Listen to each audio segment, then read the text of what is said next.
আমাদের খুশির গল্পলুক চ্যানেলে আরও একটি নতুন গল্প নিয়ে ফিরে এলাম। আজকের গল্পটি হল রাজা রুদ্রপ্রসাদ ও রানী চন্দ্রলেখা। এক দেশে এক রাজ্য ছিল, নাম তার স্বর্ণপুর। পাহাড়ে ঘেরা, নদীতে ভরা সেই রাজ্য যেন ছিল স্বপ্ন রাজ্য। সেখানে রাজত্ব করতেন রাজা রুদ্রপ্রসাদ। শৌর্যে বীর্যে অতুলনীয়, কিন্তু হৃদয় ছিলেন অত্যন্ত কোমল ও ন্যায়পরায়ণ। তার প্রজারা তাকে প্রাণের মতো ভালোবাসত, তবু রাজার মন ছিল একলা।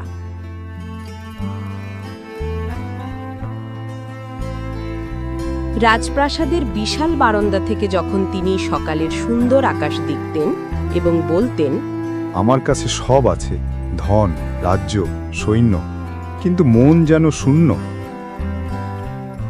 রাজা ভাবতেন, এমন কাউকে যদি পেতাম যার সঙ্গে রাজ্যের আনন্দ ও দুঃখ ভাগ করে নিতে পারতাম। একদিন সকালে রাজা ঘোড়ায় চেপে শিকার করতে বেরোলেন। বন ছিল ঘন আর রহস্যময়। হঠাৎই মেঘে ঢেকে গেল আকাশ আর ঝড় বৃষ্টি শুরু হলো। রাজা পথ হারিয়ে ফেললেন।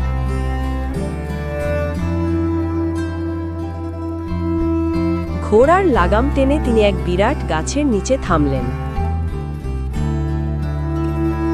তখনই তিনি শুনতে পেলেন এক সুমধুর কণ্ঠে গান।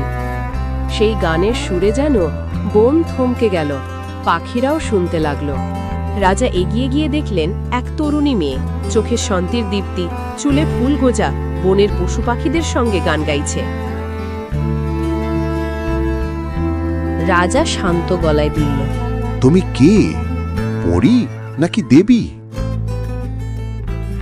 মেয়েটি হেসে উত্তর দিল, আমি পরী নই, আমি চন্দ্রলেখা। আমার বাবা এক ঋষি।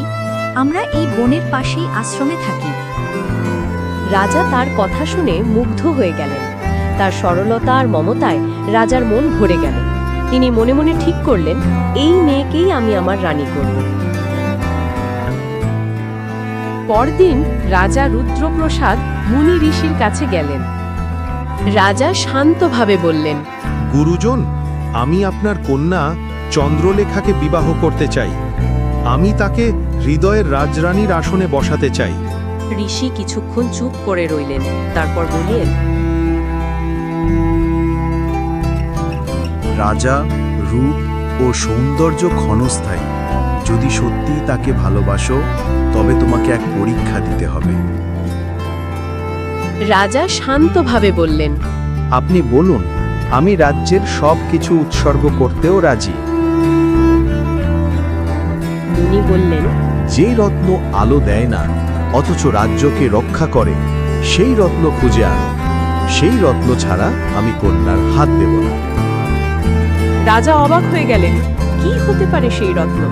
তিনি ভাবলেন, হয়তো কোনো গুপ্ত রত্ন, কোনো জাদুর বস্তু।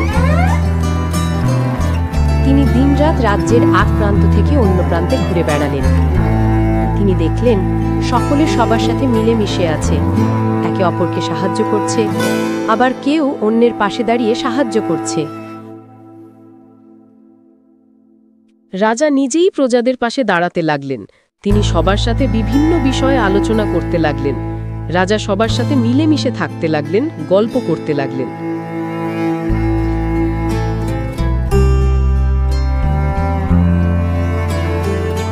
এইভাবে দিন গড়িয়ে গেল।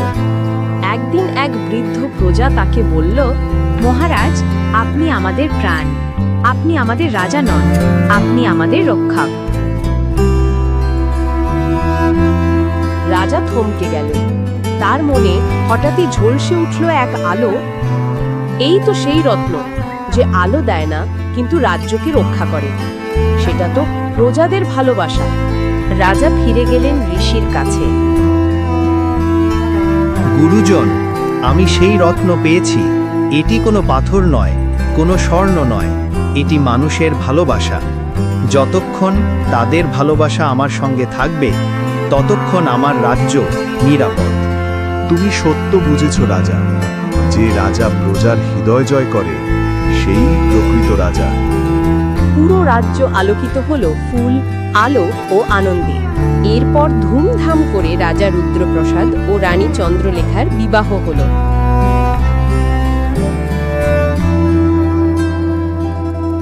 বিয়ের পর থেকে রানী চন্দ্রলেখা রাজাকে পরামর্শ দিতেন, প্রজাদের সুখ দুঃখের কথা শুনতেন। তাদের যুগল শাসনে স্বর্ণপুর আরও সমৃদ্ধ হয়ে উঠল। প্রজারা ভালো দেশে বলতো, যেখানে ভালোবাসা ও বুদ্ধি একসাথে রাজত্ব করে সেখানেই সুখের রাজ্য জন্ম নেয়। মহারাজ, আপনি সেই রত্ন পেয়েছিলেন, ভালোবাসা, কিন্তু আমি পেয়েছি তার থেকেও বড় রত্ন, আপনাকে। তবে আমরা দুজনেই ধনী হয়ে গেলাম। ভালোবাসা, সাহস আর জ্ঞানের মিলনে এক অমর সুখরাজ্যের প্রতীক। এইভাবে এই গল্পের পরিসমাপ্তি ঘটে। এই রকম আরও নতুন নতুন গল্প পেতে আমাদের খুশির কল্পলোক চ্যানেলটি লাইক ও সাবস্ক্রাইব করুন। সকলে ভালো থাকুন, সুস্থ থাকুন, আনন্দে থাকুন। আবার ফিরে আসবো নতুন গল্প নিয়ে।